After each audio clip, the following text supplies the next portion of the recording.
So, Andrew Garfield, first of all, congratulations on what has been a very good year for you between your Oscar nomination for Hacksaw Ridge, working with Martin Scorsese, and now this new movie, Breathe.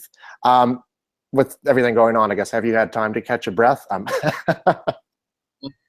I haven't actually. I was doing a play in London called Angels in America, a classic play of the 20th century by Tony Kushner. So I was doing that in London, and I was doing doing that. I was rehearsing for that while the Oscars were happening, so I had to fly out just for a day to attend, which was a wonderful whirlwind visit. But I just finished that a couple of months ago, so I'm finally kind of coming back to earth, and that now I get to talk about this wonderful film that I love very, very much. And but no, everything's wonderful. Everything's rather blessed right now, and it's quite hard to deal with. well, let's talk a bit about Breathe. You play Robert Cavendish, who was a wheelchair-bound man with polio who became a big advocate for the rights of disabled people. Were you aware of his story before you got offered the role in this film?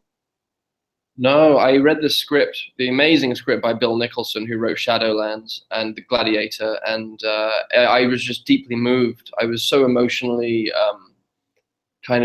uplifted and full of grief and full of a longing to live. I was just so moved by it, and then I met Jonathan, our producer, and Robin and Diana's son. And I fell in love with him, and I fell in love with his dad, and the memory of his dad, because his dad's no longer with us, obviously. But then I got to meet his mother, Diana, who is still with us, and it was just this kind of magical thing where I thought, well, I'd love to be a part of bringing these people to life, and creating this film that will introduce a bunch of people to a very modest, humble man that kind of changed the world for with disabilities, specifically living on ventilators. So yeah, it was just a privilege to do, really.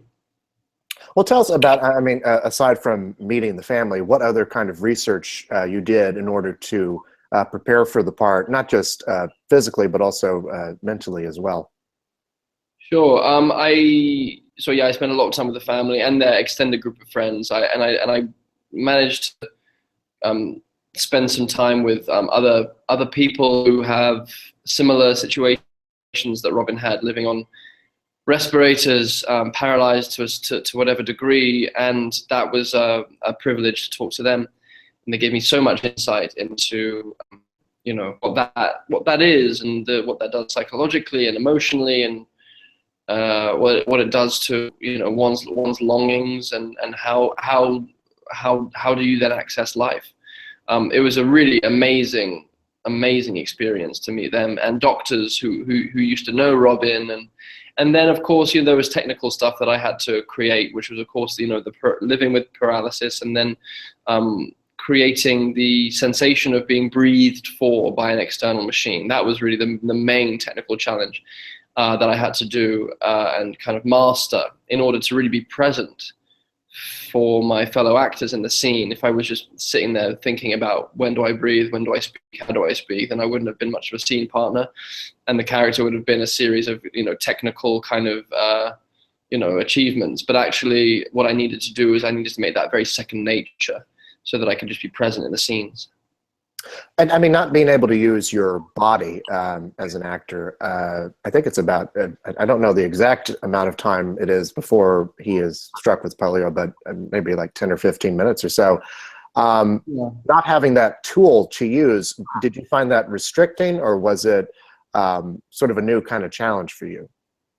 Well, I didn't really think about it in terms of an acting challenge. I just thought about it in terms of that's part of the character. That's what the character's experience is, and I think it was more of a living challenge, and I think that's how Robin saw it as well. I was like, well, how do I live with this? How do I communicate? How do I connect with people? How do I enjoy my life with this paralysis?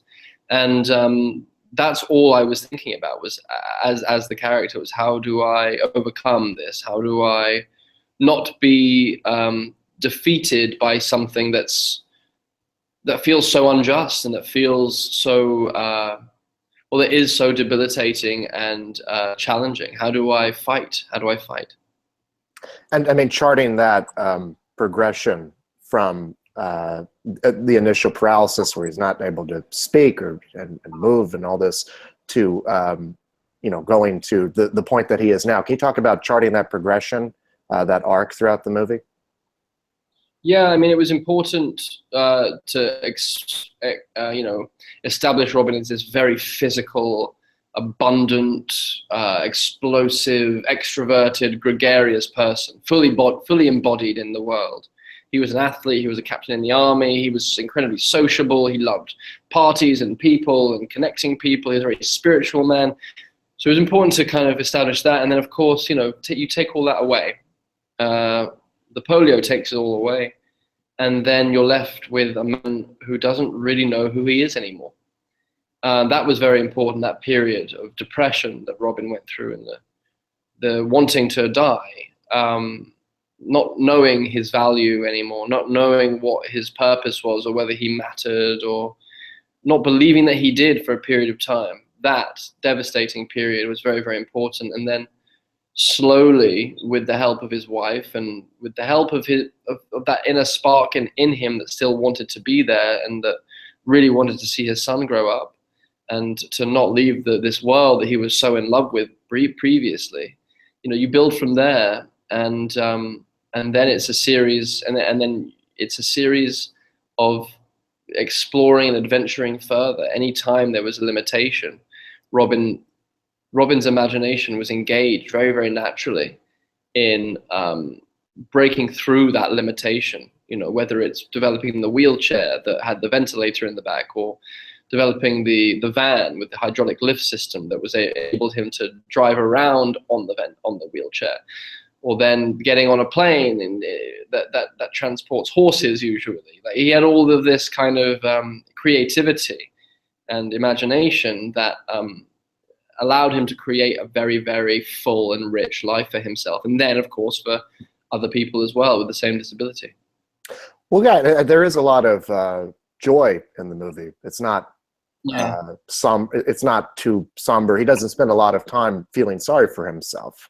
No, I mean, it's I think that's just the way it happened, from what I know of Robin and Diana and Jonathan, that this is how they did it. After the initial depression and suicidal longings, after that, it was really onwards and upwards. After he decided to live, it just became a process of bigger and better and more, until the moment where he was starting to have the bleeds in the middle of the night, where he could have potentially choked on his own blood and died in a horrific fashion. At that point, he said, well, that's it then. That does it. I'm done. I don't need to be here anymore. It seems like death is on its way, and I'd rather be in control of it than have it taken from me in such a horrific way, and have my family and friends so traumatized from the way I died. So no, I'm going to take ownership, not only of my own life, but of my own death as well. And I think that's a very kind of remarkably courageous thing to do. You mentioned his wife, and at the center of the movie is also this great love story. Can you talk a bit about working with Claire Foy and what that interaction was like between you two?